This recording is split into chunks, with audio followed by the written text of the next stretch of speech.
Hello friends, welcome to your channel. I hope you doing well. इस video में हम आपके मोस्ट इंपॉर्टेंट पॉलिटी से क्वेश्चन कर रहे हैं। प्लीज वीडियो लास्ट तक देखिए। आप ये देखोगे कि हर एग्जाम में यहाँ से क्वेश्चन पूछे जाते हैं। आप कोई भी एग्जाम दे रहे हो, सुपर टेट, केवीएस, रीट और आपका रीट का एग्जाम दे रहे हो, super TET, UP TET, H TET, C TET, हर एग्जाम में यहाँ से क्वेश्चन पूछे जाते हैं। हम हिस्ट्री, ज्योग्राफी, पॉलिटी, इकोनॉमी से और करंट अफेयर से 5000 एमसीक्यूज करेंगे। तीन और हमारे यूट्यूब चैनल है, टेलीग्राम चैनल है, जिसको सब्सक्राइब कर लीजिए और शेयर कीजिए। टेलीग्राम पर आपको फ्री पीडीएफ नोट्स मिलते रहेंगे, तो प्लीज वीडियो लास्ट तक देखिए। आपके लिए बहुत ही इंपॉर्टेंट है ये क्वेश्चन। और हिस्ट्री, ज्योग्राफी, पॉलिटी, इकोनॉमी अगर आपका पीजीटी सब्जेक्ट है या फिर आप नेट की एग्जाम की तैयारी कर रहे हो हिस्ट्री, ज्योग्राफी, पॉलिटी, इकोनॉमी से, तो वो भी आपको यहाँ पे करवाई जाएगी। तो चैनल को सब्सक्राइब कर लीजिए और शेयर कीजिए। राष्ट्रपति के बारे में यहाँ से पूछा है और उपराष्ट्रपति के बारे में पूछा है यहाँ से क्वेश्चन में। संविधान के अनुच्छेद 63 में भारत के लिए एक उपबंध है, राष्ट्रपति के संबंध में उपबंध है। संविधान के अनुच्छेद 63 में भारत के लिए उपराष्ट्रपति के संबंध में उपबंध है। बिल्कुल सही है, उपराष्ट्रपति के लिए उपबंध है अनुच्छेद 63 में उपराष्ट्रपति के लिए, बिल्कुल सही है। बी ऑप्शन देखिए, संविधान के अनुच्छेद 89 में राज्यसभा के लिए सभापति के संबंध में उपबंध है, ये भी बिल्कुल सही है। सी देखिए, उपराष्ट्रपति भारत का द्वितीय उच्चतम प्रतिष्ठित अधिकारी है, ये भी बिल्कुल सही है कथन। और डी देखिए, उपराष्ट्रपति पद से संबंधित कोई औपचारिक कार्य दायित्व तो नहीं है। तो ये चारों ही कथन सही होंगे। आंसर यहाँ पे कौन सा होगा? आंसर होगा यहाँ पे डी, बिल्कुल सही होगा। आपका आंसर होगा वो डी, बिल्कुल सही होगा। उपराष्ट्रपति होता है और राज्यसभा का पदेन सभापति होता है, वो आपको पता होना चाहिए। संविधान के अनुच्छेद 63 में उपबंध है कि भारत का एक उपराष्ट्रपति होगा। संविधान के अनुच्छेद 89 में उपबंध है कि भारत का उपराष्ट्रपति हो, वो राष्ट्रपति राज्यसभा का पदेन, जो उपराष्ट्रपति हो राज्यसभा का पदेन सभापति होगा। उपराष्ट्रपति होता है राज्यसभा का पदेन सभापति होता है। उपराष्ट्रपति का जो पद है, देश का सर्वोच्च है, जो दूसरा पद है, वह राज्यसभा का पदेन सभापति होता है और उसी रूप में कार्य करता है। अनुच्छेद 64 में उपबंध किया कि उपराष्ट्रपति राज्यसभा का पदेन सभापति होगा और कोई लाभ का पद वो धारण नहीं करेगा, वो आपको पता होना चाहिए।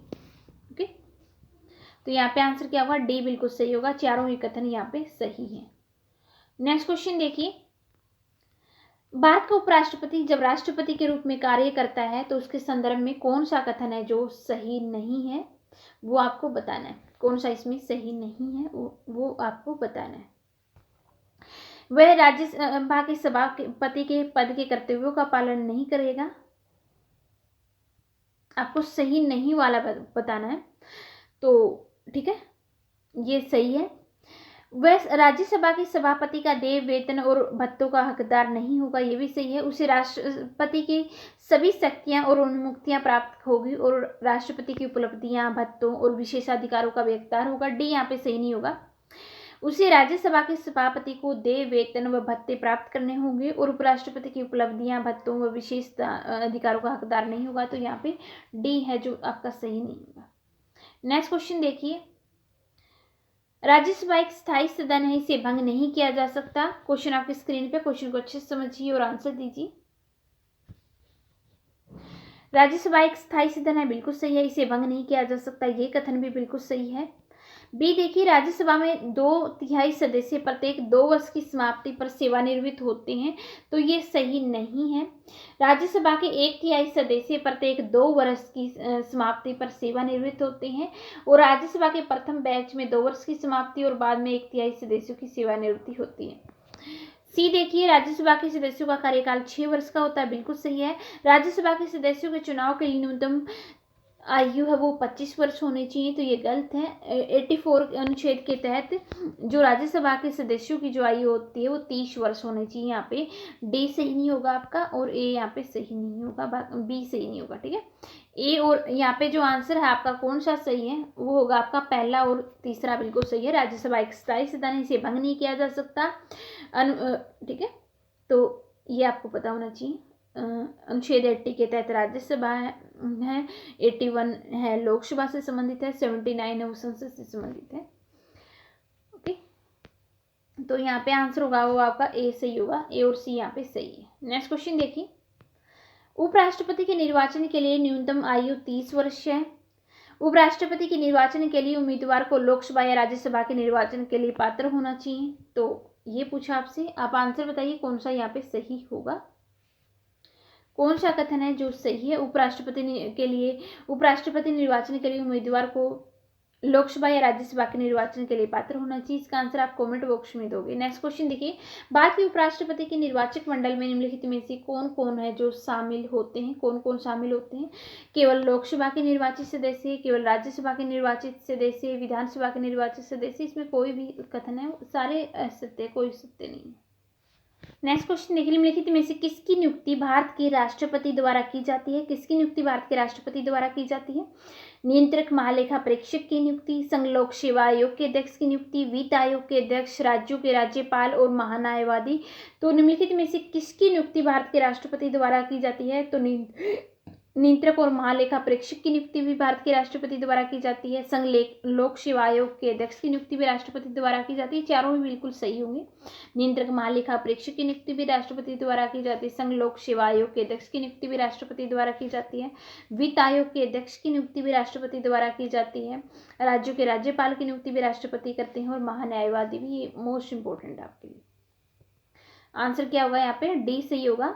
ये चारों ही कथन बिल्कुल सही है।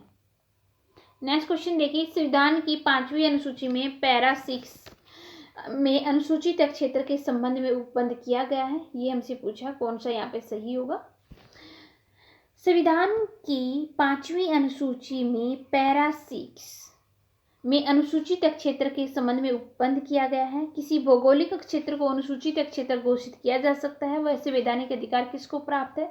किसको प्राप्त है? वो राष्ट्रपति को प्राप्त है। संविधान की 5वीं अनुसूची के पैरा 6 में अनुसूचित क्षेत्रों के संबंध में उपबंध किया गया है और किसी भौगोलिक क्षेत्र को अनुसूचित क्षेत्र घोषित किया जाता है। यह संवैधानिक अधिकार किसको प्राप्त है? तो ये राष्ट्रपति को प्राप्त है। तो ये ऑप्शन यहाँ पे सही होगा। नेक्स्ट देखिए, जनजाति सलाहकार परिषद के संबंध में आपको बताना है कौन सा कथन है जो यहाँ पे सही है जनजाति सलाहकार के बारे में। ये थोड़ा सा टफ क्वेश्चन, नेक्स्ट क्वेश्चन कर लेते हैं, आपको समझ में नहीं आएगा। नेक्स्ट क्वेश्चन देखिए, नेक्स्ट क्वेश्चन आपको बताना कौन सा कथन है जो सही है। सही वाला आपको बताना है। राष्ट्रपति एन संजीव रेड्डी भारत के निर्विरोध राष्ट्रपति निर्वाचित किए गए थे। ये बिल्कुल सही है। यहाँ पे राष्ट्रपति वीवी गिरी का संबंध ट्रेड यूनियन आंदोलन से रहा था। ये भी बिल्कुल सही है। राष्ट्रपति द्वारा राधा कृष्ण को दार्शनिक शासक के रूप में जाना जाता है। तो ये भी बिल्कुल सही है। 3 ए, बी और सी यहाँ पे ये तीनों ही सही होंगे। डी यहाँ पे सही नहीं होगा। नेक्स्ट देखिए, राष्ट्रपति डॉक्टर राजेंद्र प्रसाद के संबंध में कौन सा कथन है जो सही नहीं है? कौन सा सही नहीं है? वे भारत के प्रथम राष्ट्रपति थे। बिल्कुल सही है। दूसरी बार निर्वाचित होने वाले भारत के एकमात्र राष्ट्रपति थे। बी कथन भी यहाँ पे सही है। वह प्रथम बार 1950 में भारत के राष्ट्रपति बने थे। तो ये तीनों ही कथन सही है, कोई भी इसमें गलत नहीं, इसलिए डी आंसर यहाँ पे बिल्कुल सही होगा। नेक्स्ट क्वेश्चन देखिए, श्रीमती प्रतिभा देवी पाटिल भारत की दूसरी महिला राष्ट्रपति बनी थी। तो कौन सा सही है? गलत है, पहली महिला राष्ट्रपति थी। और प्रणब मुखर्जी देश की 14वीं राष्ट्रपति थी। तो ये गलत है, वो 13वीं राष्ट्रपति थी। ठीक है, तो यहाँ पे दोनों ही गलत है। डी आंसर बिल्कुल सही होगा। तो आज ही हमने पॉलिटी से मोस्ट इंपोर्टेंट क्वेश्चन किए हैं। ये वीडियो कैसी लगी कमेंट करके लिखिए। चैनल को ज़्यादा से ज़्यादा शेयर कीजिए, सब्सक्राइब कीजिए। Thank you.